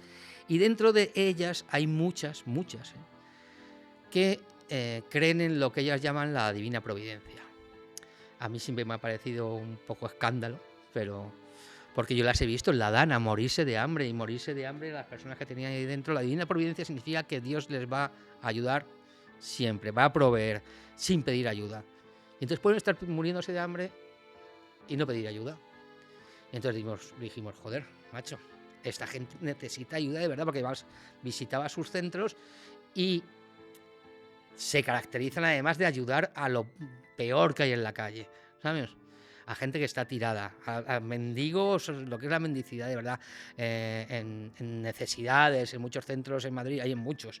Cáritas da ayuda a miles de personas, pero hay mucho tipo de personas ahora que tienen un trabajo, pero no les da con el trabajo para pagar el gas, la luz, el colegio y tal. Pero realmente tienen algo, ¿no? ¿Sabes? Estas hermanas, las Calcutas, bueno, hay decenas, cada una con un nombre, las misioneras de no sé qué, las siervas de ejército, no piden ayuda. Y entonces tienes que estar detrás de ella. Y entonces hicimos otra campaña, pero ya a los 6 meses. Y volvimos a triunfar. Y a los de la Orden de San Lázaro ya no les hizo tanta gracia, ¿sabes? Porque les pisábamos el protagonismo, ¿sabes? Pero vosotros seguís haciéndolo claro. con ellos. Claro, ¿Y entonces? pero se hablaba más de toda ayuda es poca que de la Orden de San Lázaro, ¿sabes? Y estos son vanidosos, coño, son grandes de España, son marqueses, tienen su rollete ahí, Ujú. ¿sabes? Y su vanidad. Entonces ya alguno ya empezó a retorcer el colmillo, ¿sabes? Ya no les empezó a gustar cómo Berta trabajaba, tal. Intentaron empezar a ligar, porque llegamos a hacer una tercera campaña, ¿sabes? Es que entre medias fue cuando descubrimos los yogures, que tú has repartido yogures. Sí. Uno de los centros a los que íbamos era en San Chinaro, a la Orden de San Juan de Dios, un centro para gente de la calle que tiene un albergue. Ahí les llevábamos comida. Y vimos que les traían yogures y tal. Y les traían muchos, ¿sabes? Y entonces, el albergue de la paz se llama. Y entonces nos pusimos en contacto con el cura que mandaba ahí, con el director que mandaba allí y tal, preguntándoles. Claro, en aquel momento nosotros les estábamos ayudando y nos dijeron que había miles de yogures. Miles y miles y miles de yogures. Que como sobraban tantos, había tantos excedentes que se tiraban a los cerdos, como pienso. Y entonces nosotros dijimos, joder, macho, ¿cómo se va a tirar esto a los cerdos con la necesidad que hay que nosotros estamos viendo? Porque claro, nosotros cada vez íbamos abriendo el abanico y viendo, porque si tú abres el abanico, o sea, no paras nunca, ¿sabes? Y además la voz se corre, esto es el boca a boca, te empiezan a llamar más centros, más centros, más centros, y esto es infinito. No sé si habrá 600 y pico centros en Madrid, ¿sabes? Una burrada. De otros, desde el principio, intentamos delimitar. Centros, estamos hablando de comedores sociales, De todo etcétera, tipo, ¿no? de todo tipo de centros de drogadicción, que nosotros atendemos a centros de madres tuteladas, a madres, ¿cómo se llaman? Perseguidas, niños tutelados, de todo tipo que nos pidan ayuda. Ujú. De drogadictos, de todo lo que. De musulmanes, de evangelistas, de todos los que nos piden ayuda. Ujú. Nosotros lo que intentamos también es un poco que esta gente se organice en sus propios núcleos para que ellos sean los que repartan la ayuda. Porque nosotros nunca hemos repartido, tú sabes, nunca hemos repartido al necesitado. Repartimos siempre al centro. Nosotros nos encargamos de que el centro, de visitar el centro, de ver que las necesidades tiene ese centro, de que realmente la comida llega a la gente que lo necesita, pero una vez que está seleccionado, nosotros le dejamos la comida a ellos. Ellos son los que se encargan de distribuir. Y a estos centros, a estas ONGs más, o sea, a esta gente más pequeña, los musulmanes, los evangelistas, intentamos que se organicen en ONGs más pequeñas, que son ONGs más satélites nuestras, y nosotros lo damos a ellos y ellos ya distribuyen, ¿no? Ujú. Entonces, joder, vimos que el de los yogures, pues podíamos hacernos un agujero ahí, ¿no?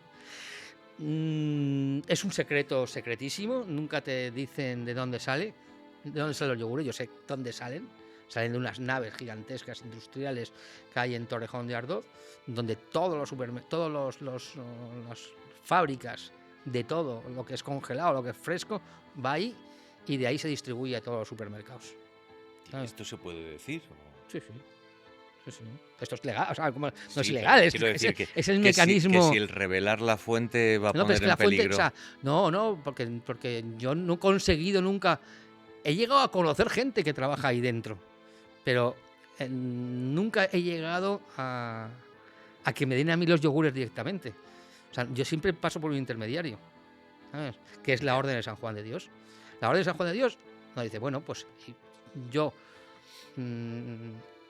voy a llevar 2 palés al albergue de la Paz, me voy a llevar un camión gigantesco refrigerado, me voy a llevar a Cienpozuelos otros 3, que es también de la Orden de San Juan de Dios, donde tiene la Orden de San Juan de Dios en Cienpozuelos, pues tienen desde el geriátrico, el manicomio, un hospital, una universidad de medicina y de enfermería, manejan alrededor de 3.500 personas todos los días, necesitan muchos yogures, los cocineros. Y pues le dijimos a los del albergue de la Plaza, oye, pues mira, pues si va a traer a otros y es factible que nos traigan a nosotros, pues nosotros nos comprometemos a distribuirlo. Y entonces, dentro del albergue de la paz nos dejaron un garaje.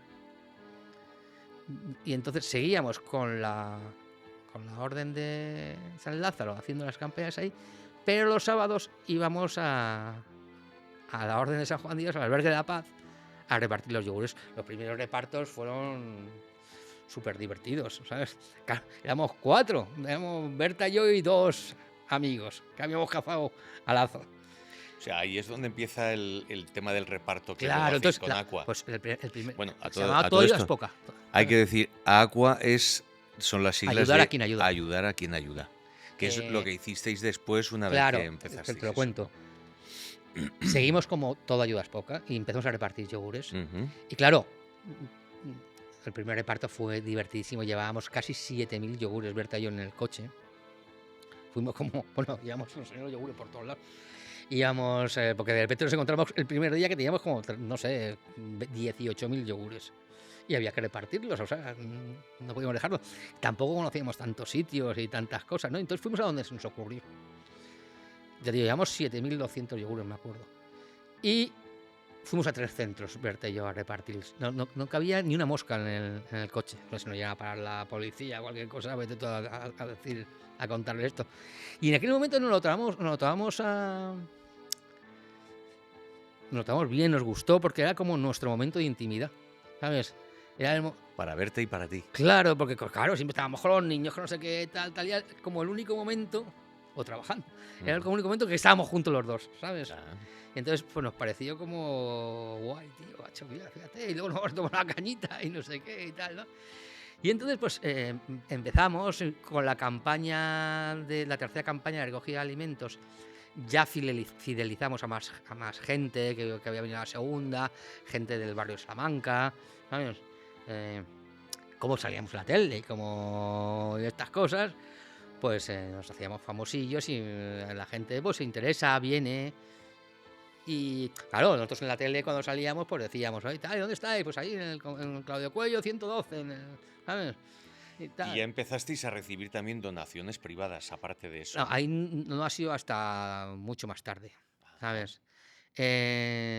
Claro, te cuento esto de los yogures porque empezamos a repartir yogures los sábados. Berta ya no están contentos con ella en la orden, porque claro, todo las pocas, si ya había subido, imagínate con los yogures repartidos todos los sábados, que salíamos en todos sitios, ¿sabes? Te voy a contar una anécdota que te conté, muy buena. Se viene, como la orden no tenían nada con que repartir, ¿sabes? Entonces llamé a un amigo mío de Fuenterrabía que tiene una empresa de construcción y se vino con un camión de cristales que está descubierto por Ujú. fuera. Se vino de Fuenterrabía con el camión. Y con ese camión cargamos todo lleno de cajas. Y había unos chavales ahí rumanos que siempre estaban pidiendo y tal. Y le dije yo, ¿no quieres ganarte 20 euros? Pues vente con nosotros que vamos a repartir esto y a dejar al rumano, vamos, se vino. Lo sentamos entre él, o sea, mi amigo Batu conducía, el rumano en medio y yo en la camioneta, los 3 delante, ¿no? Bueno, no hicimos más que girar por, no me acuerdo, de una calle, de la calle Salamanca, a Serrano, que en aquella época estaba prohibido, y nos paró la policía. Claro, ¿qué hace la policía? Lo primero que ve todo lleno de cajas detrás, ¿sabes? Y nos pide los carnes de identidad. Claro, nosotros dos tenemos carne de identidad, pero el rumano no tenía nada. Y nos dice el policía, ¿y este? Le mira a mi amigo y le dice, no sé, antes no estaba ahí. Pues digo, bueno, pues ya te perdió al río, ¿sabes? Y dio la casualidad que en ese momento pasaba por delante el gran maestre de la orden, que iba al centro con el coche donde nosotros íbamos a repartir. Se paró, como era un señor muy importante, le preguntó a la policía qué problema había, que le dijo que éramos trabajadores suyos y tal, que estamos repartiendo alimentos. Y la policía dijo, sí, pero yo dentro de las cajas no sé lo que llevan estos elementos, llevan aquí un chico rumano. Entonces el señor llamó a alguien por teléfono, le pasó el teléfono a la policía Y la policía nos miró a la ventana y dijo, ¡hala, pa'lante, que parece que aquí todos los días es Navidad! Y así seguimos repartiendo. Y pues eso, empezamos a repartir miles y miles y miles de yogures y no le gustó a la Orden de San Lázaro. Que toda ayuda es poca pisara su nombre, ¿sabes? Y entonces pues ya le plantearon a Berta que tenía que dejar de trabajar y no sé qué y tal y cual. Y entonces, bueno, pues un día les dijimos que Berta dijo que se iba, ¿sabes? Que no iba a estar ahí si no estaban contentos. Y les dijimos que por supuesto les dejábamos el nombre, porque era un nombre que habíamos creado bajo la Cruz Verde. Y aunque todo el esfuerzo fuera nuestro, todos los voluntarios fueran nuestros y todo lo que se hacía era nuestro, pues les dejábamos el nombre. Tal. Bueno, de hecho no han vuelto a hacer nunca nada, ¿sabes? O sea, les dejasteis el nombre, pero ellos no siguieron Hicieron, funcionando, creo que haciendo la Navidad repartos. siguiente hicieron una esta bajo el nombre de Todo Poca, pero yo me cogí una caja de Ya. arroz, ¿sabes? Ujú. Y no le he hecho nada más. Y entonces, bueno, pues nos juntamos con... En ese momento nos vimos en la calle, no teníamos local y tal. Y lo primero que hicimos fue juntarnos con nuestros voluntarios más cercanos. Ya habíamos hecho una pandilla de amigos, que seguimos siendo amigos. Y estuvimos ahí comiendo y tomando copas y buscando nombres y se nos ocurrió esto de Aqua, ayudar a quien ayuda. Y dijimos, pues vale, ya tenemos nombre. Bueno, claro, por supuesto, esto está registrado, tal, nosotros hacemos todo legal. Y nos faltaba un local. ¿Dónde salían los yogures? Del albergue de La Paz, por el albergue de La Paz que nos fuimos. Y entonces ese garaje que nos dejaban los sábados para repartir los yogures, pues le dijimos si nos lo dejaban como almacén.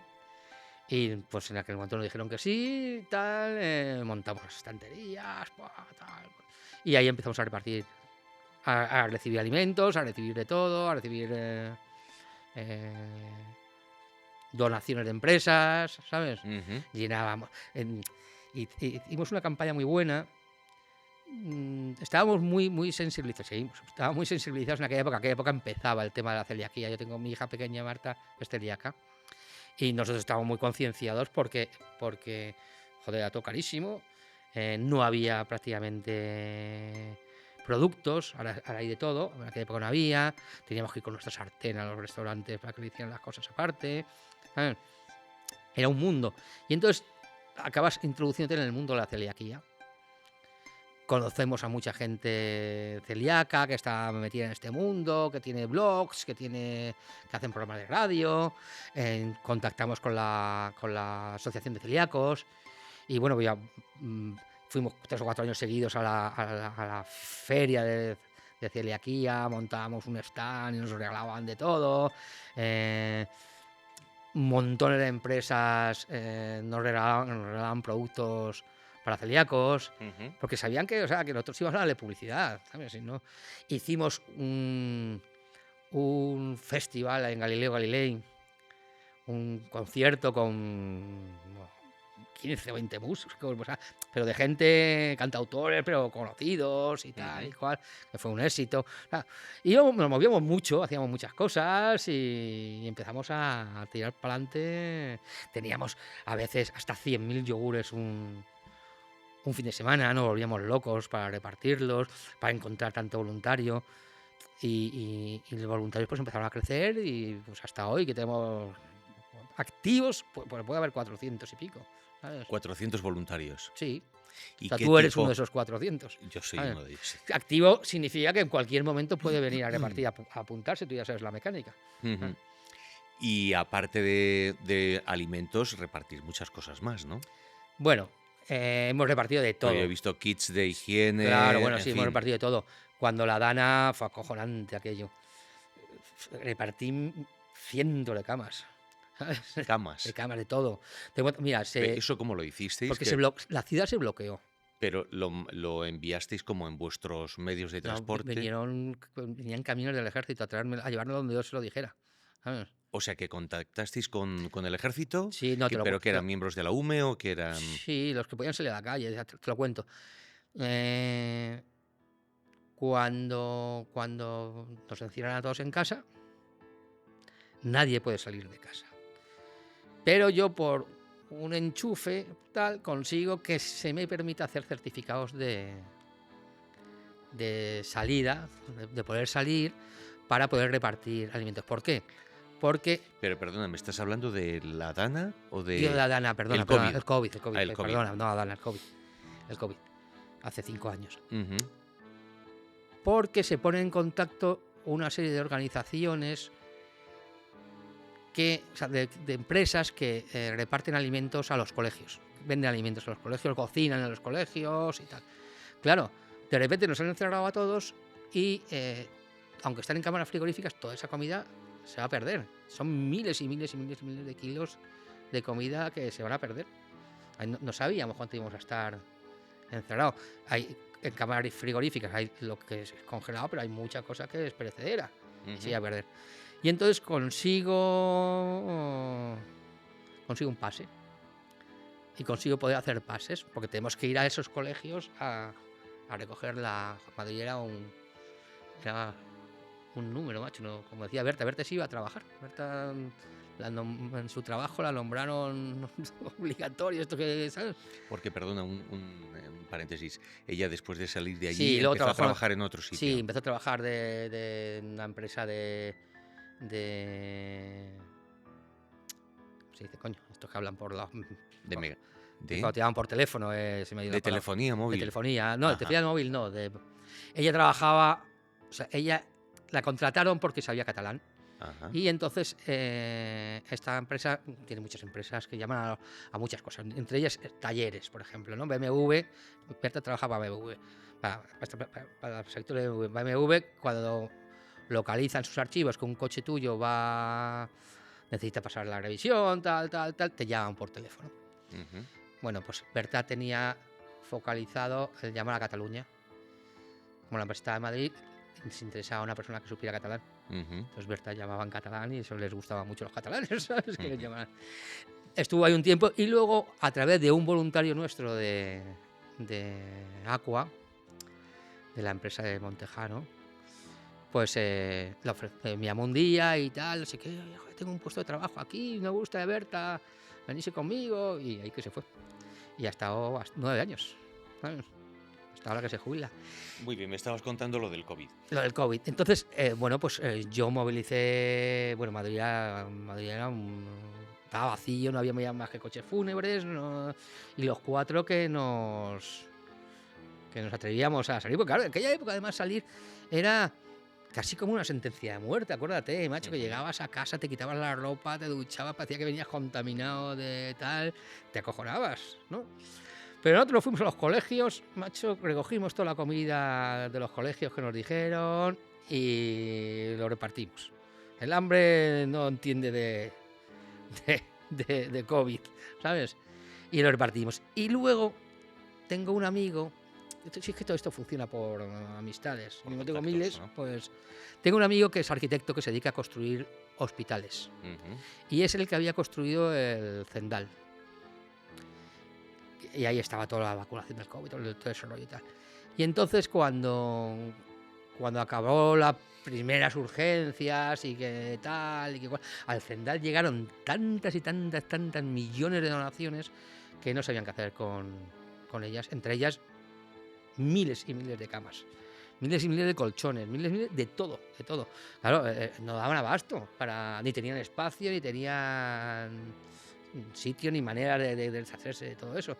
Y entonces Alberto, conocido, a la directora del Zendal le dijo, pues yo conozco unos amigos que tienen una ONG, que tal, que cual, que eso. Entonces volvimos a salir, nos fuimos allí, estuve hablando con la encargada, tal, y me comprometí a llevarme todo eso. Pero claro, me comprometí, dije yo voy a llevar a varias ONGs, necesitamos permisos para tal, a todos estos que te digo, los musulmanes, a los evangelistas, a todos estos que son muchos, ¿saben? Y yo, estos vienen con sus furgonetas, tal cual, pero claro, necesitamos permisos, necesitamos para poder movernos por Madrid. Nos dieron permiso a todos. Yo ya firmaba permisos, me dieron autorización para poder firmar permisos a mis voluntarios. Y claro, cuando empezó, ya se empezó con la comida, tal, tal, tal. Luego cuando ya que llevas las camas y tal, y esas cosas, yo dije, macho, yo no tengo medios para llevarme de todo esto. No hay problema. Aparecieron, no sé, camiones y camiones del ejército, cargaban y se lo llevaban donde yo decía. Se llevaba a todos los pueblos de Madrid que yo iba diciéndole y tal, y llevaron camas, colchones, de todo, a todos sitios. ¿Sabes? Y luego, pues a veces repartimos ropa, a veces repartimos... A ver, tengo montones de voluntarios que dicen, el otro día me llamó una que cerraba su empresa o que cambiaba de su empresa de sitio y que la iba a renovar entero y que tenía un montón de mesas, de sillas, no sé qué tal. Bueno, pues yo llamo a tal y los acabo colocando siempre.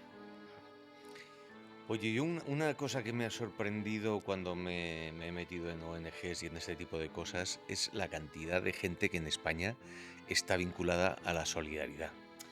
¿Me puedes hacer un Sí, recorrido a sobre ver, esto? nosotros nos Porque dimos... claro, la gente, perdona, la Sí, gente sí. así como de normal, como que es que no se habla mucho de ello, pero en cuanto empiezas a indagar dices, es que hay millones de personas en España que se dedican a distintas cosas, ¿no? Muchas. ¿Eso cómo lo valoras? ¿Cómo lo Claro, ves? Desde vivirlo desde adentro. claro.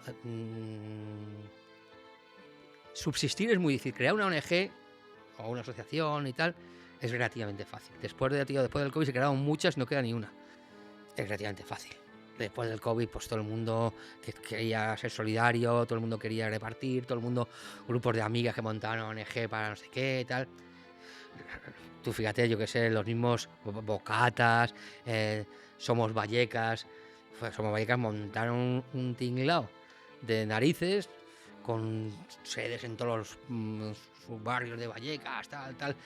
Podemos les concedió el Premio Internacional de la Solidaridad, el primero que hubo y el único que ha habido. Y luego se han desaparecido todos, ¿sabes? Porque es que es muy difícil mantenerte ahí y seguir y tal. Pero gente que quiera ser solidaria, la ha habido siempre. Lo único que tienes que tirar de ella, ¿sabes? Entonces, bueno, tú sabes que en Aqua tenemos desde un actor como tú, a un presidente de una multinacional, a un director al CEO de un banco o a un tío que barre las calles. Cuando un voluntario para mí es un tío con bermudas y la camiseta de Aqua que viene a cargar y que se lleva el producto a donde yo le digo. Y luego descubres a lo mejor que es como pasó una vez. Un voluntario que un día me llama, que va a donar, que va a dar una conferencia y que dona todo lo que le van a dar por la conferencia, que lo dona a Aqua. Y digo, joder, ¿quién es este tío que es tan importante? Y resulta que es el presidente de un banco súper importante, ¿sabes? Y yo no lo sabía. Bueno, pues Berta y yo, poco a poco, viendo que gente se adhería, nos dimos cuenta que la gente quiere ser solidaria, que la gente lo que necesita es un empujón, un vehículo del que servirse, de alguna manera, por llamarlo así, para ser solidario. La gente no está tan dispuesta a donar como a trabajar, ¿sabes? Tú fíjate que yo a un voluntario normalmente no le pido más que venga con su coche, cargue y se vaya a donde yo le diga a descargar. Sí, que para vosotros es más fácil que os den trabajo o tiempo Sí. que la gente dé dinero, Sí. concretamente, Bueno, ¿no? además, de hecho, durante casi siempre nos hemos negado a recibir dinero. Nosotros hemos pensado siempre que la base de la confianza de tus voluntarios y de la gente es no manejar dinero. Porque desgraciadamente ha habido muchos casos Claro. de ONGs que luego han resultado que eran unos sinvergüenzas. Con lo Y cual solo recibís y dais producto. no, ahora también recibimos dinero desde el COVID, la cosa se complicó un poco. Se complicó porque muchas empresas, yo por ejemplo, ya no iba a la empresa, yo teletrabajaba. ¿Qué pasa? Que ya no tienes contactos con las empresas. Las empresas antes recogían alimentos en sus propias oficinas o recogían dinero y hacían una compra, o recogían alimentos. Por ejemplo, me acuerdo, JP Morgan, por ponerte el ejemplo, que es clarísimo. JP Morgan que recogía alimentos en sus oficinas centrales, ahí en la Castellana, y nos lo mandaban, ¿sabes? ¿Qué pasa? Que al teletrabajar todos, o trabajado un par de días y te trabajas el resto, ya no estás en contacto con tus compañeros. Ya es muy difícil que hacer una recogida de alimentos. De hecho, campañas que hicieron, o sea, nosotros tenemos empresas que son súper fieles, que hacen siempre campañas, y una de ellas es JP Morgan. Pues decidieron hacerlo por departamentos y cada departamento ahora se organiza de una manera. Unos compran alimentos y nos los mandan, otros recogen el dinero y nos mandan los alimentos, y otros nos mandan directamente, nos hacen transacciones de dinero, y yo o Berta o el que sea, compramos los alimentos y los mandan al almacén. Nosotros estamos siempre recibiendo donativos. Los hayan comprado quien sea o los compremos nosotros. Intentamos manejar el menor dinero posible, pero tenemos que manejar dinero, porque ten en cuenta que desde que nos fuimos del albergue de la paz, un momento que crecimos tanto que nos tuvimos que ir de ahí. Además es que ese garaje que nos dejaron, o sea, el albergue de la paz, eran unas instalaciones, hicieron unas instalaciones nuevas, todas. Entonces nosotros estábamos en las instalaciones antiguas, por decirlo de alguna manera, y todo eso lo iban a tirar. Y en las instalaciones nuevas no teníamos sitio. Y tuvimos que replanteárnoslo todo, y fue cuando fuimos a vivir al almacén de Pozuelo. Tenemos 2 almacenes, uno del ayuntamiento que nos cede y el que tú conoces. Y pero no perdemos el contacto con el flujo de yogures. Lo que pasa que en vez de dejárnoslo en San Chinarro, nos lo dejan en Cienpozuelos, que es donde terminan todos los yogures. Nosotros todos los viernes tenemos que contratar a un transportista que vaya a Cienpozuelos, que cargue, que venga a Pozuelo, que descargue, ¿sabes? Vienen un camión refrigerado con 4 tíos para descargar. Todo eso hay que pagarlo, todos los fines de semana, ¿sabes? Todo eso nos cuesta, pues depende del número de palés que nos traigan. Ya.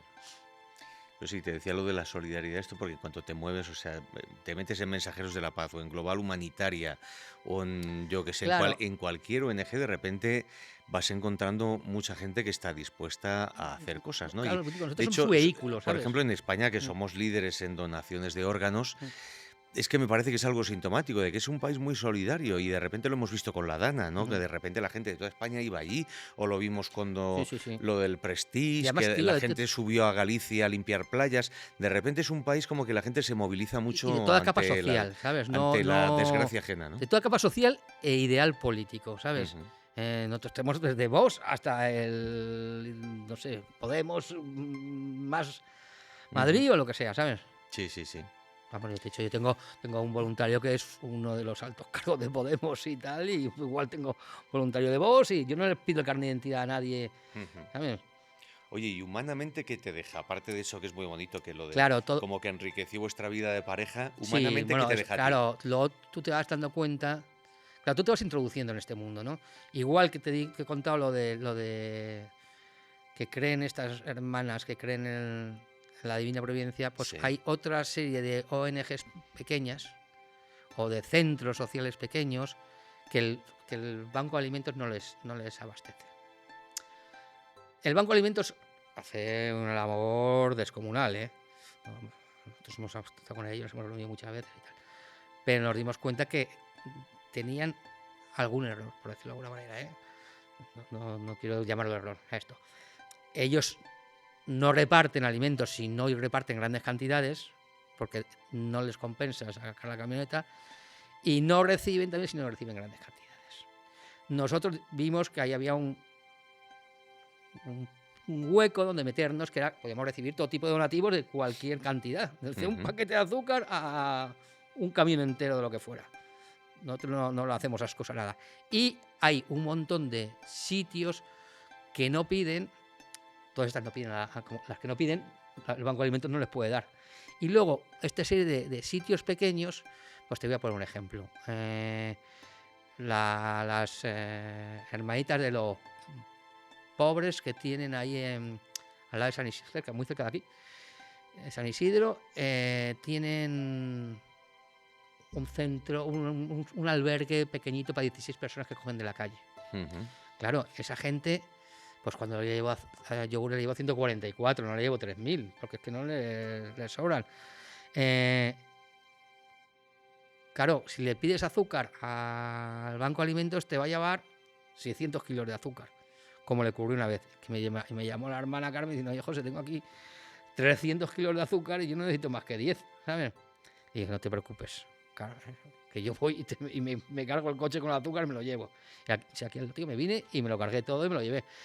Entonces vimos que hay una manera de repartir también a centros pequeños y tal, y todo eso pues te va creando una satisfacción personal, que es, por supuesto, ten en cuenta que yo durante muchos años he compaginado mi trabajo con esto. O sea, yo terminaba mi trabajo y por las tardes me ponía con Aqua. Porque claro, además nosotros, ya lo has visto, nosotros lo tenemos todo perfectamente organizado, con los albaranes de reparto, un albarán se lo queda el centro, otro lo llevamos nosotros, contabilizamos todo, tenemos nuestras hojas de contabilidad de Excel, de tal. Sí, hay una labor de logística muy Claro, importante, ¿no? todo eso me lleva horas y horas y horas, ¿sabes? Berta estaba un poco más desconectada porque tenía que trabajar más, tenía un horario peor. Y hay veces que dices, joder, qué coñazo, macho, ¿sabes? Sobre todo cuando terminas un reparto, cuando es yogures, pues es una línea, ¿sabes? Yogures, 780 este centro. Pero cuando repartes alimentos, que son 2 hojas de albarán de cosas distintas, primero has tenido que hacerlos, ¿sabes? Primero has tenido que hacer los pedidos enteros, ¿sabes? En cada uno en relación a la necesidad del centro. Ujú. Lo que albarán es diferente. Entonces tienes que estar con la hoja de Excel ahí contabilizando. Arroz, 5 kilos, tal. Todo sumas, tal. Nosotros tenemos todo perfectamente organizado. ¿Y has tenido en alguna ocasión un contacto así más directo? O sea, aparte de llevar, ¿qué es lo que te queda el contacto con alguna de esas personas que están a cargo de Bueno, algún centro o claro. alguna persona que recibe de los que están en comedores sociales o Nosotros, alguien de la calle? ¿Has tenido contacto más directo? nosotros con todos. O sea, nosotros no damos a un centro si no hemos ido primero a conocerles, ¿sabes? Ujú. O sea, igual que te digo que esto funciona del boca a boca. A mí me llaman ahora o me llaman de la parroquia de no sé qué, de Villaverde, o me llaman de un centro que reparte, no sé, ¿sabes? O uno de Cáritas de no sé qué. Pues yo primero voy a verlo, siempre.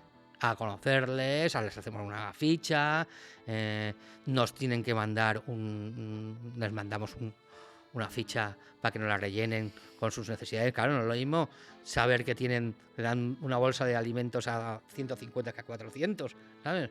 Tenemos que saber las necesidades de cada uno. Entonces, estamos en contacto con ellos, hablamos mucho por teléfono con ellos, cada cierto tiempo hablamos, los visitamos, ¿sabes? Ujú. A ver cómo van, a ver qué...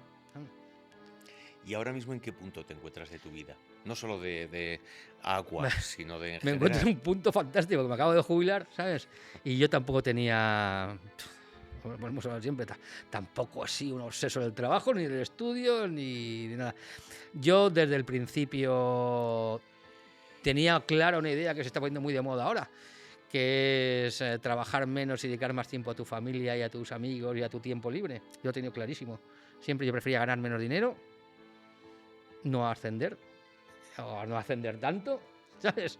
Y tener tiempo para mi familia. Hombre, quizás es porque no he tenido necesidad nunca, ¿sabes? Bueno, pues ponlo así. Pero yo siempre he puesto por encima mi vida que mi trabajo. Entonces no me cuesta nada jubilarme, ¿sabes? Y ahora pues hago las cosas de Aqua encantado. Ahora más me han nombrado presidente, antes era el secretario. La presidenta se ha jubilado y a ver si ahora Berta, que se jubila, pues un poco me ayuda más y tal. Hombre, no digo que los demás no me ayuden, ¿sabes? Pero el peso fundamental lo llevo yo y muchas veces, pues es lo que te digo, joder, te levantas el sábado y dices, joder, macho, a las 7 de la mañana y tengo que ir aquí con este frío y tal. No me apetece nada. Pero lo haces. Porque, y muchas veces piensas, joder, macho, pues voy a tirar la toalla. O sea, paso de esto, ya llevo muchos años, tal. Pero luego te das cuenta que hay una cantidad de gente que confía en ti, que te tiene como referente, por decirlo de alguna manera, no vanidoso, que te insiste, oye, ¿cuándo repartimos? Los centros que te llaman, que, que te necesitan, ¿sabes? Ujú. O sea, la satisfacción bestial es cuando de, no sé, una parroquia de Vallecas que tienen gente, porque yo se lo digo a lo mejor a mi punto, mira, va a esta parroquia que vas, te vas a encontrar una cola de 3 kilómetros de recorrido, y, dice, ya verás, y te llaman y te dicen que bien todo lo que les mandas y tal, todo eso te llena, claro. Porque ten en cuenta que monetariamente tiene a cero. Yo pierdo dinero con esto, por decirlo de alguna manera, ¿sabes? Porque al final acabas poniendo dinero para unas cosas o para otras, ¿sabes? O sea, si yo voy a hacer 20 pedidos de comida y de repente se me acaba el arroz, pues a lo mejor acabo comprando el arroz. Yo a comprar los pedidos, ¿sabes? Pero bueno, tampoco me falta, ¿sabes? Pues muchas gracias, José. Pues No sé muchas gracias a ti. si se te queda algo en el tintero o algo que A de ver, si repente me quieras quedan, recordar o miles de mencionar. cosas, pero claro, llevamos tantos años y son tantas anécdotas y tantas cosas Bueno, que... no sé, algo que se te ocurra que digas, pues mira, esto me gustaría mencionarlo. No sé, yo animo a la gente a que se apunte, ya te digo, ya sabes cómo es la mecánica, si no les va a llevar más de 1 hora y cuarto, entre que vienen a Pozuelo, cargan y van. Yo siempre les digo, joder, si luego podéis iros a tomar aperitivo perfectamente y te vas a sentir Y esto te bien. pueden contactar a través de la web vuestra. Sí, a través de la Es web, aqua.com, a ¿no? través de las redes sociales, Aqua con 2 as. .es. No, A a aqua.es, sí. aqua.es. De todas formas lo dejaremos aquí puesto abajo. Pero vamos, estamos en Facebook, Twitter, en Instagram, en YouTube, estamos en todos los sitios. Tarde o temprano, si tú pones Aqua, te acaba saliendo nuestra página web. Y mira, acabamos de hacer una página web nueva. Nos la han hecho. Teníamos otra, nos la hizo un voluntario, pero una empresa puntera de este tipo, de tecnología, de IA y tal, pues el presidente, que es voluntario nuestro, pues dijo, os voy a hacer una web nueva. Y claro, le hemos dicho que sí. Y ha quedado muy bien, muy bonito. Muy bien, pues... Yo animo a la gente a que done alimentos. No hace falta, todo suma, ¿sabes? No hace falta gastarse una pasta. Hay gente que te pide perdón porque hace un donativo pequeño. No, si lo importante es la montaña final, ¿sabes? Claro, sí. De todo lo que recoges. Si yo lo voy a repartir todo al final, ¿sabes? Nosotros no pasa, no nos quedamos con un grano de nada. Pero animo a la gente a que venga, que se anime a repartir. Nosotros tenemos una escuela de voluntariado también. Nosotros tenemos gente, voluntarios ahora repartiendo, que vinieron desde pequeños con sus padres. Y ahora tienen 20 y tantos años, ya vienen solos. Animamos a la gente que venga con sus familias. ¿Cómo es esto de la escuela de voluntariado? Bueno, pues les enseñamos a ser voluntarios, a tal, crecen con nosotros, reparten con nosotros, les mandamos cada vez a sitios más difíciles, por llamarle más complicados.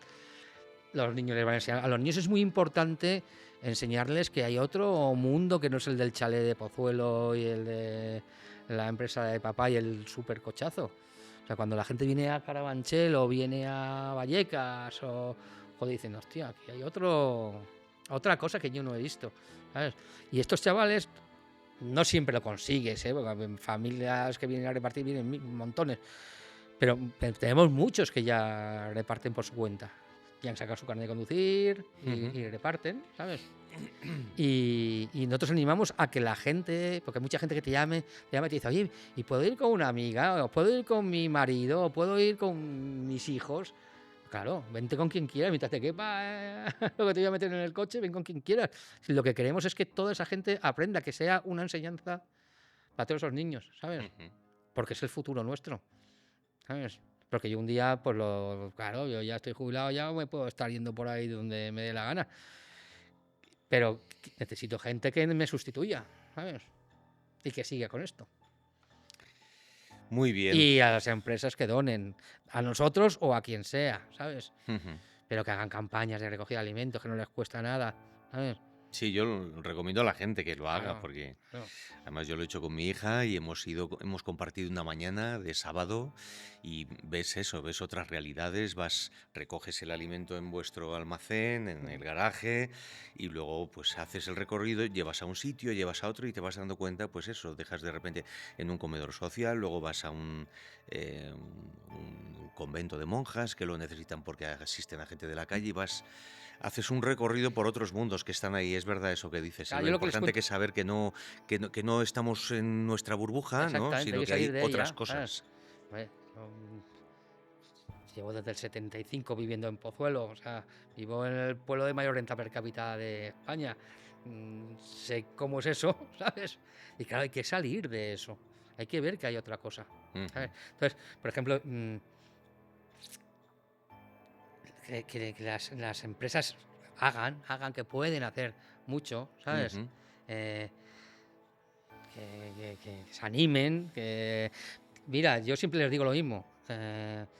Cuando llevamos tantos años y con tantas empresas fidelizadas es porque damos una seriedad, saben que somos de fiar, saben que lo que realmente recogemos lo repartimos, porque muchas más de estas empresas hacen jornadas solidarias también y nos mandan a su gente y entonces yo les organizo un día solidario. Ese día no convoco voluntarios y vienen de una empresa, ¿no? Hay muchas de las que vienen.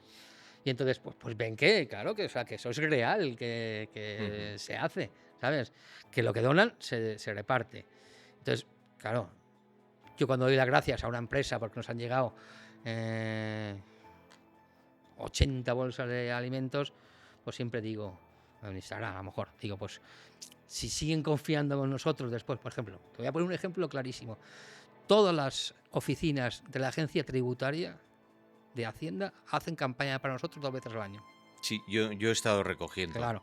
Si los inspectores de Hacienda, que son como son todos, se siguen fiando con nosotros, llevamos muchos años con ellos, es porque somos serios. O sea, no nos gastamos el dinero más que lo que hay que gastárselo. Si las comisarías de policía hacen campaña por nosotros, es porque somos serios, ¿sabes? Porque imagino que hay montones de sitios a los que darle los alimentos que recogen. Pues ahí estamos, ¿sabes? Pues fenomenal.